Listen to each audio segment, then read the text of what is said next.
Hello mga friend, I'm back to my kitchen mga friend. Ito na, magluluto na tayo ng chicken na sinamatisan. Kita nyo.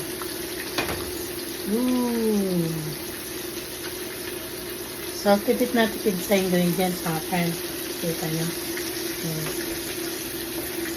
Masarap nito, grabe.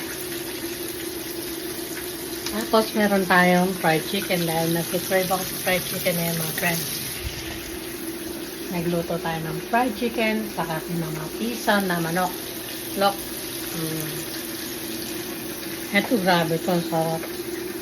So, syempre, ginisa natin mabuti yan. And then na yan, palapot na ang kanya sauce. Kusa siyang maglalapot sa sarili niyang sauce. Kamatis lang yan mga friend. Tipid na tipid sa ingredients. Saka, napakasarap, grabe. And then meron tayong fried chicken. Ayan o. Kaya, dahil nag-subscribe ako sa fried chicken mga friend. So, meron na tayong sarili. Hindi na tayo order sa Jollibee or sa Papay. Ready na to. Ayan, grabe.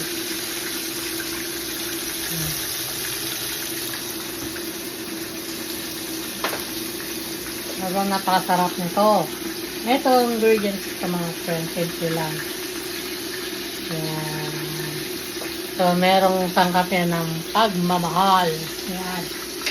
So, okay mga friends, thank you for watching. Mamaya ulit kita nyo mga finished product. Mamaya papakita ko sa inyo. Sarap ito, grabe.